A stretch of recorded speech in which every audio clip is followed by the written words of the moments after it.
Hello friends, welcome to Learn at Ease. तो friends, इस video lecture में हम डिस्कस करेंगे न्यू एजुकेशन पॉलिसी 2020 के बारे में। जैसा कि हम सभी जानते हैं, ह्यूमन पोटेंशियल के लिए एजुकेशन का होना कितना ज़रूरी है। किसी भी इंसान की ग्रोथ और डेवलपमेंट में एजुकेशन कितना बड़ा रोल निभाती है। किसी भी ह्यूमन बीइंग को एक क्वालिटी एजुकेशन देना उसके भविष्य का निर्माण करता है। साथ ही हम जानते हैं कि इंडिया ने 2015 में जो सस्टेनेबल डेवलपमेंट गोल्स को अपनाया था, उसमें 4th नंबर का गोल था inclusive and equitable quality education को इंश्योर करना और साथ ही लाइफ लॉन्ग लर्निंग जैसी अपॉर्चुनिटीज़ को प्रमोट करना। हाई क्वालिटी एजुकेशन इतनी ज़्यादा ज़रूरी है कि वो केवल और केवल किसी इंसान का नहीं बल्कि उस पूरे देश का भविष्य निर्माण करती है जहां उस एजुकेशन को स्प्रेड किया जाता है। और इंडिया जहां पर बहुत बड़ी यूथ पॉपुलेशन है, नेक्स्ट कुछ डिकेड्स में हम देखेंगे कि क्वालिटी एजुकेशन के थ्रू इंडिया के फ्यूचर को इतना ज़्यादा हाईली सिक्योर किया जा सकता है कि in next few decades India number 1 country भी बन सकता है। हालांकि इस वीडियो लेक्चर में हम न्यू एजुकेशन पॉलिसी के सारे फैक्ट्स तो डिस्कस करेंगे ही और साथ ही इस पॉलिसी के सारे आयामों को बहुत बारीकी से एनालाइज करेंगे। तो चलिए स्टार्ट करते हैं न्यू एजुकेशन पॉलिसी ऑफ 2020 जो कि 29 जुलाई 2020 को आई थी। इस पॉलिसी के तहत न केवल स्कूल एजुकेशन में चेंजेस किए गए बल्कि हायर एजुकेशन और टेक्निकल एजुकेशन में भी काफ़ी सारे सुधार लाए गए। डॉक्टर के कस्तूरी रंगन कमेटी की जो रिपोर्ट आई थी, उसी आधार पर न्यू एजुकेशन पॉलिसी की रूपरेखा को रखा गया। इसमें एक स्ट्रक्चर, एक फॉर्मेट को अपनाया है जो कि 5+3+3+4 फॉर्मेट कहा जाता है। अब चलिए इस स्ट्रक्चर को थोड़ा बारीकी से देखते हैं। इसमें जो सबसे पहले 5 है, उसमें 3 से लेकर 8 साल तक के बच्चे आते हैं जो कि प्रेप यानी कि प्री प्राइमरी स्टेज पर एजुकेशन लेते हैं और यही एक तरीके से फाउंडेशन एजुकेशन की स्टार्टिंग हो जाती है, जिसमें कि बच्चे को बुकिश लर्निंग ना देकर उसको ये सिखाया जाता है कि सोशली वो किस तरीके से एक्टिव हो और सोशल एक्टिविटीज़ में पार्ट ले। इस स्टेज को अर्ली चाइल्डहुड केयर के नाम से जाना जाता है क्योंकि इसी अवस्था में बच्चे का 85% ब्रेन का डेवलपमेंट होता है। इस स्टेज को सबसे इम्पोर्टेंट इसलिए भी माना गया है क्योंकि इसमें बच्चे की जो रूपरेखा है, जो उसकी एक तरीके से एजुकेशन को लेकर नींव है, वो काफ़ी स्ट्रांग हो जाएगी। इसके बाद हम दूसरी स्टेज देखते हैं जो 3 साल की है, जिसमें कि ग्रेड 3 से लेकर ग्रेड 5 तक के बच्चे आएंगे जिनकी उम्र 8 साल से 11 साल के बीच में होगी, जिसे प्रिपरेटरी स्टेज भी कहा गया है क्योंकि इस स्टेज में बच्चे खेल खेल में भी सीखेंगे, डिस्कवरीज करेंगे, एक्टिविटी बेस्ड लर्निंग होगी और साथ ही क्लासरूम लर्निंग भी इन्वॉल्व होगी। इसके बाद जो नेक्स्ट स्टेज आती है वो भी 3 साल के लिए है, जिसमें कि 6th से 8th ग्रेड तक के बच्चे आएंगे जिनकी उम्र 11 से 14 साल रहेगी, जिसे मिडल एज कहा गया है। इस एज तक आते आते बच्चा जो है उसका काफ़ी ज़्यादा कॉग्निटिव डेवलपमेंट हो जाता है, यानी कि उसका ब्रेन जो है अब काफ़ी मैच्योर हो चुका है।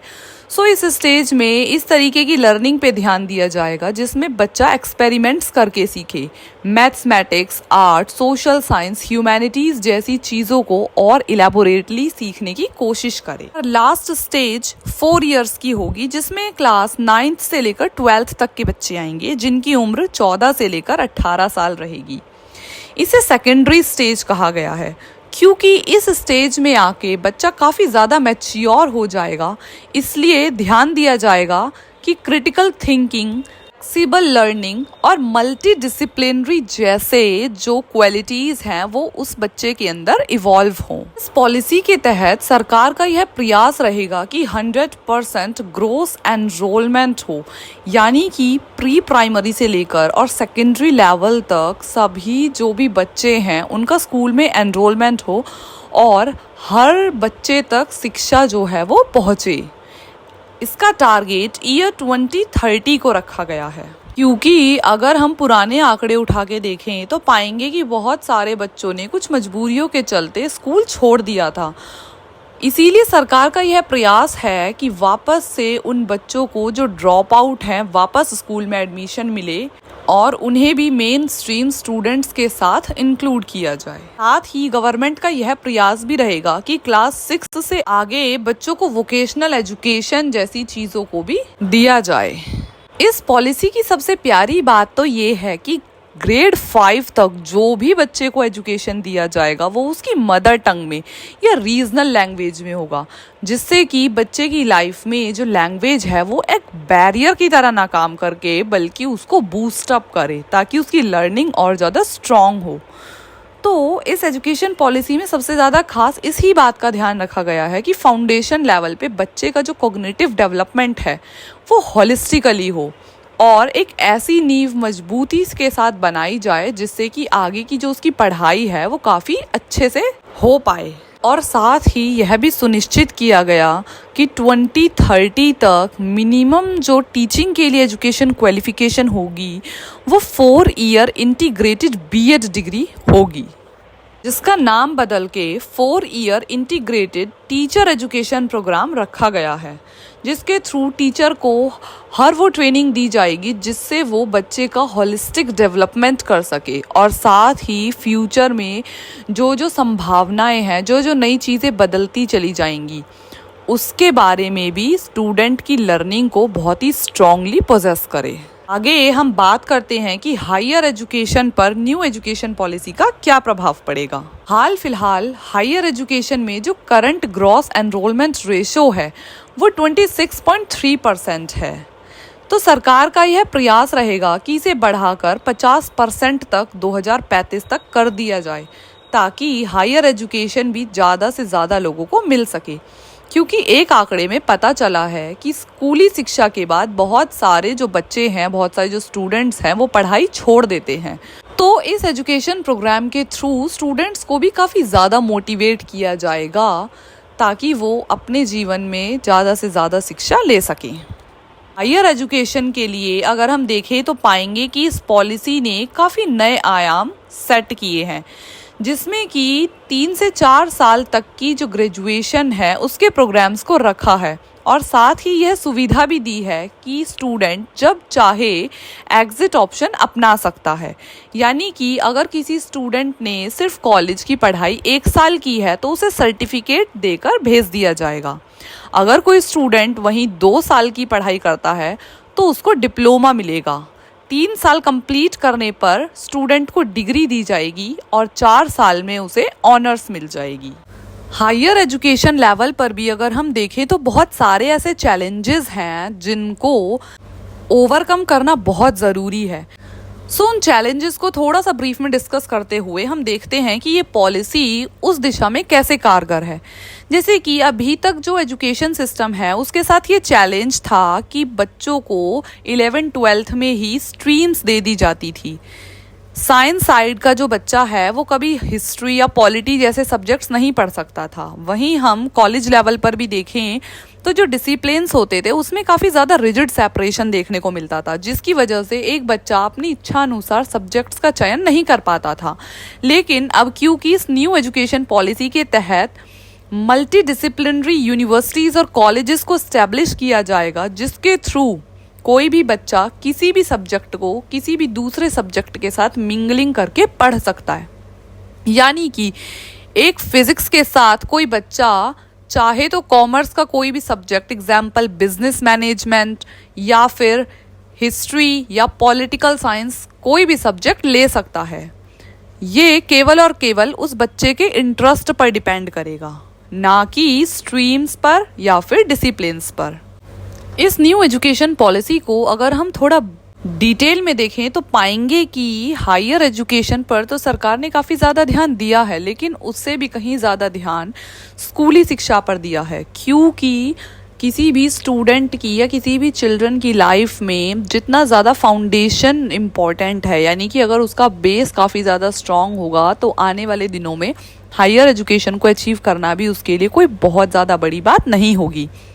इसीलिए वापस से अपना ध्यान स्कूल एजुकेशन पे लाते हुए हम देखते हैं कि जो 5 साल से कम उम्र के बच्चे हैं उनके लिए बाल वाटिका जैसी योजना को शुरू किया गया है, जिसके थ्रू क्लास 1 में पढ़ रहे बच्चों से पहले के जो एज ग्रुप के बच्चे होते हैं उनके लिए गवर्नमेंट ने कोशिश की है कि उन्हें प्ले बेस्ड लर्निंग जो है वो मिले, क्योंकि इसके थ्रू उनका कॉग्निटिव डेवलपमेंट ज़्यादा अच्छे से होगा और साथ ही उनकी जो साइकोमोटर एबिलिटीज़ हैं, जो न्यूमरेसी लिटरेसी है, वो भी अच्छे से डेवलप हो पाएगी। इसी तर्ज पर हम देखते हैं कि जो ट्राइबल एरियाज़ हैं वहाँ पे आश्रम शालाज भी खोली जाएंगी, जिनको भी सेम ड्यूटी अलॉट की जाएगी कि फर्स्ट क्लास से पहले के जो भी बच्चे हैं उनको किस तरीके से स्कूलिंग एजुकेशन देनी है। इस पॉलिसी में प्यूपिल टीचर रेशो पर भी काफ़ी ज़्यादा ध्यान दिया गया है, यानी कि एक टीचर के अंडर केवल 30 स्टूडेंट्स आएंगे।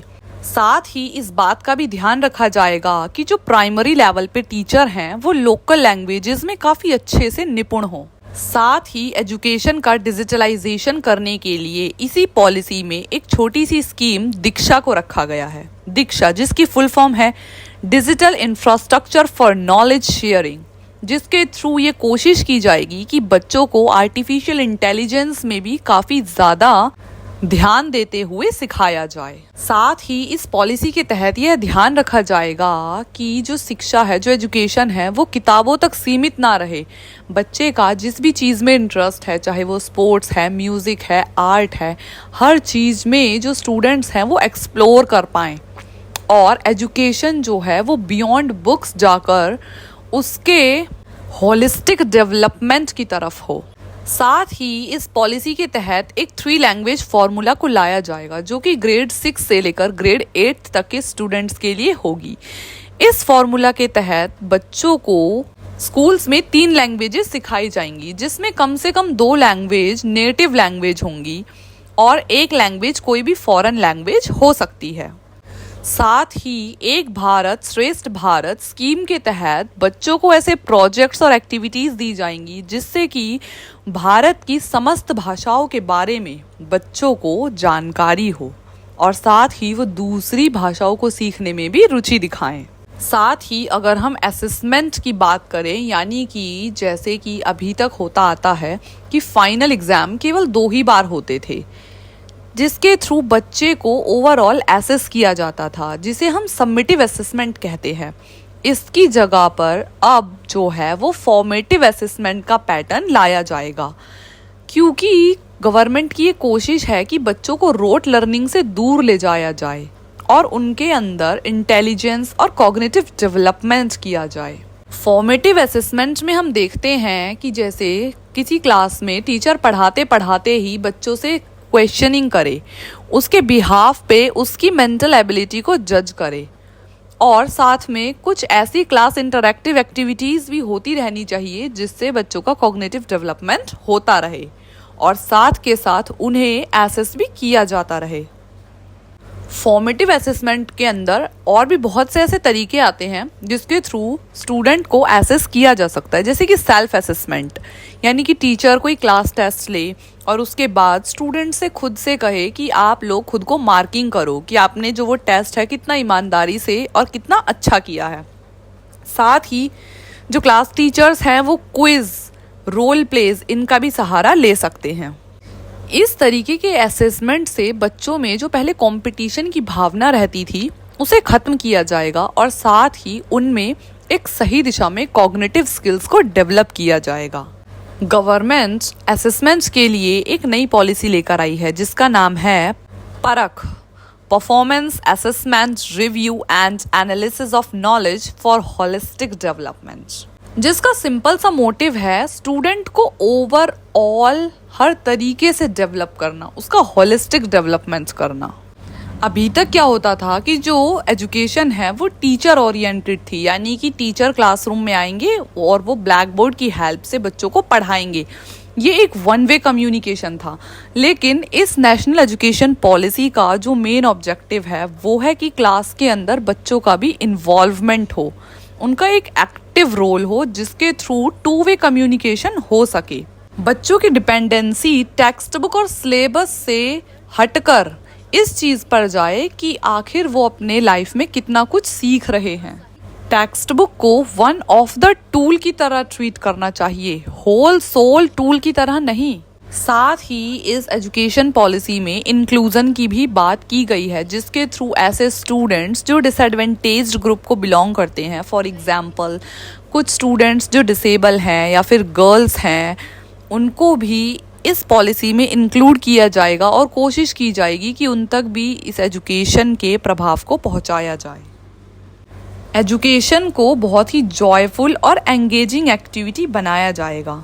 स्टूडेंट्स में इस भावना को डेवलप करना होगा कि जो लर्निंग है वो एक लाइफ लॉन्ग प्रोसेस है, जिसके लिए ज़रूरी है कि स्कूल्स में जो टीचिंग स्टाफ है उनको इतना ज़्यादा ट्रेंड किया जाए कि वो बच्चों को एक्टिविटी बेस्ड टीचिंग दें और साथ ही डिस्कवरी बेस्ड टीचिंग्स को भी प्रमोट किया जाए। इस पॉलिसी का एक बहुत इम्पॉर्टेंट सेगमेंट टीचर्स एजुकेशन भी है, तो चलिए डिस्कस करते हैं उसके बारे में। क्योंकि जैसा हम जानते हैं कि टीचर ही सबसे इम्पॉर्टेंट एक रोल प्ले करते हैं किसी भी स्टूडेंट की लाइफ में, और वही इस नेशन का फ्यूचर भी कहीं ना कहीं डिसाइड करते हैं।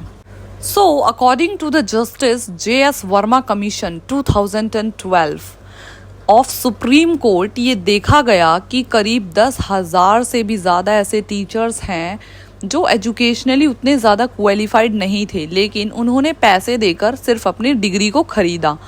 तो सरकार की कोशिश रहेगी कि ऐसी माल प्रैक्टिसेस को जल्द से जल्द रोका जाए और इस तरीके के धोखाधड़ी को ख़त्म किया जाए। साथ ही टीचर ट्रेनिंग पर सरकार काफ़ी ज़्यादा पैसा खर्च करेगी। 2030 तक मिनिमम डिग्री क्वालिफिकेशन जो बीएड मानी जाती है वो 4 इयर्स की हो जाएगी। टीचर्स के लिए एक कॉमन नेशनल प्रोफेशनल स्टैंडर्ड तय किया जाएगा, जिसे उन सभी लोगों को पास करके आना होगा जो टीचिंग प्रोफेशन में जाना चाहते हैं। स्वयं और दीक्षा जैसे जो ऑनलाइन प्लेटफॉर्म्स हैं उनका भी ज़्यादा से ज़्यादा यूज़ किया जाएगा टीचर्स की ट्रेनिंग में। एट लास्ट हम थोड़ा सा ब्रीफ में ये डिस्कस करेंगे कि आखिर पुराने एजुकेशन सिस्टम में ऐसी क्या कमियां थी जिसकी वजह से न्यू एजुकेशन पॉलिसी को लाया गया। तो मोटे मोटे तौर पे हम देखें तो पाएंगे कि जब हमारा देश आज़ाद हुआ था उस टाइम पे जो एजुकेशन सिस्टम हम फॉलो किया करते थे वो ब्रिटिशर्स की देन था, जिसे लॉर्ड मैकॉले लेकर आया था, जिसका सिर्फ और सिर्फ इतना ही उद्देश्य था कि किसी भी तरीके से मशीन से जैसे प्रोडक्ट को प्रोड्यूस किया जाता है उसी तरीके से ऐसे स्टूडेंट्स को प्रोड्यूस किया जाए जो रोबोट्स की तरह काम करें, जो अपने सेंसेस को बिल्कुल शट डाउन रखें, जो ज़्यादा क्वेश्चनिंग ना करें, ज़्यादा सवाल जवाब ना करें, किसी भी चीज़ में ज़्यादा इंटरेस्ट ना दिखाएं, केवल अपने वर्क के लिए डेडिकेटेड हों। अब ऐसे एजुकेशन सिस्टम में काफ़ी सारे फ्लॉज थे, क्योंकि एक समय आते आते ये फील किया कि गवर्नमेंट को ऐसी एजुकेशन पॉलिसी को लेके आना चाहिए जिसके थ्रू होलिस्टिकली ओवरऑल डेवलपमेंट हो स्टूडेंट्स का। एक रोबोट की तरह उसे ना तैयार किया जाए जो बाद में चल के केवल और केवल सोसाइटी में अपना इकोनॉमिक कंट्रीब्यूशन दे। नहीं, एक ऐसे ह्यूमन को तैयार किया जाना है जो कि सोसाइटी के अंदर हर तरीके से एक्टिवली पार्टिसिपेट करे, जिसमें एथिक्स हो, मोरालिटी हो, जो नेशन बिल्डिंग में पॉजिटिवली कंट्रीब्यूट कर सके। सो कहीं ना कहीं न्यू एजुकेशन पॉलिसी ओवरऑल इन्हीं चीज़ों पर फोकस करता है। और जैसा कि हम ऑलरेडी डिस्कस भी कर चुके हैं कि पहले टाइम पे सबमिटिव असेसमेंट होता था, जिसे हम ईयरली एग्ज़ाम भी कहते हैं, यानी कि इसके थ्रू एक ही बार बच्चे को जज किया जाता था कि वो एग्ज़ाम दे रहा है, रिटन एग्ज़ाम दे रहा है, जिसमें कि वो 33% एग्ज़ाम में मार्क्स लाया तो वो क्वालिफाई कर गया। तो ये रोट लर्निंग को बढ़ावा दे रहा था। वहीं दूसरी तरफ इस पॉलिसी के तहत इस बात पे बखूबी ध्यान दिया गया है कि सबमिटिव असेसमेंट की जगह फॉर्मेटिव असेसमेंट हो, जिससे बच्चे के अंदर स्किल्स डेवलप हो, उसकी कॉग्निशन बढ़े, बच्चे को ऐसी एक्टिविटीज़ में इंडल्ज किया जाए जिसके थ्रू उसकी जो सोचने समझने की शक्ति है वो काफ़ी ज़्यादा विकसित हो। क्लास में क्विज़ हों, ग्रुप डिस्कशंस हों, ऐसे प्रोजेक्ट्स और ऐसे असाइनमेंट्स दिए जाएं जिसके थ्रू वो एक्सप्लोरेशन में ध्यान दे, डिस्कवरीज करे। फॉर एग्जांपल अगर हम देखते हैं कि एक बच्चे को हमें एंटार्क्टिका रीजन के बारे में कुछ पढ़ाना है, कुछ सिखाना है, तो एक तो ये तरीका है कि हम सिंपली कोई टेक्स्ट बुक उठाएं और उसमें से उसे काफ़ी फैक्चुअल चीज़ें पढ़ा दें। लेकिन दूसरा तरीका क्या है, उस बच्चे को एक असाइनमेंट के रूप में टास्क दिया जाए कि वो उसके बारे में खुद से रिसर्च करे, घर जाके उसके बारे में बहुत सारी बुक्स से, बहुत सारे अदर सोर्सेज से, प्लस इंटरनेट का भी यूज़ करते हुए अपने आप उसके बारे में जानने की कोशिश करे, तो जिससे उसका और ज़्यादा कॉग्निशन डेवलप होगा और होलिस्टिकली वो डेवलप करेगा। फिर हमने इंक्लूजन इन एजुकेशन की भी बात की थी इस वीडियो में, तो ये भी एक काफ़ी बड़ा चैलेंज हुआ करता था जिसको न्यू एजुकेशन पॉलिसी के तहत निपटाया जाएगा।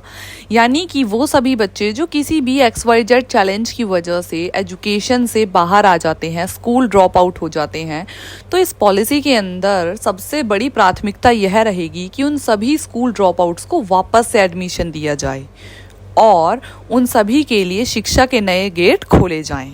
और इसी तरीके के बहुत सारे ऐसे चैलेंजेस हैं जो एजुकेशन के साथ अब तक थे, जिसे न्यू एजुकेशन पॉलिसी 2020 के साथ ओवरकम किया जाएगा और साथ ही ये सुनिश्चित किया जाएगा कि ईयर 2030 तक पूरी तरीके से इस पॉलिसी को ओवरऑल कंट्री में इम्प्लीमेंट कर दिया जाए, ताकि इसके बेनिफिट्स कंट्री के कोने कोने तक सभी तक पहुँचे। क्योंकि किसी भी पॉलिसी के लिए सबसे ज़्यादा इफेक्टिव और सबसे बड़ा इनिशिएटिव होता है इम्प्लीमेंटेशन, जो मल्टीपल बॉडीज के थ्रू किया जाता है। For example ministry of human resource development, जिसे आज हम एजुकेशन मिनिस्ट्री भी कहते हैं, साथ ही यूनियन और स्टेट गवर्नमेंट का भी इसमें काफ़ी बड़ा रोल रहता है, और अदर एजेंसीज जैसे NTA, NCERT and other educational boards, जो सभी इस एजुकेशन पॉलिसी को बहुत ही सुचारू रूप से देश के हित में इम्प्लीमेंट करेंगे। सो आज के वीडियो में केवल इतना ही। उम्मीद है कि आपको इस जानकारी से ज़रूर कुछ ना कुछ सीखने को मिला होगा।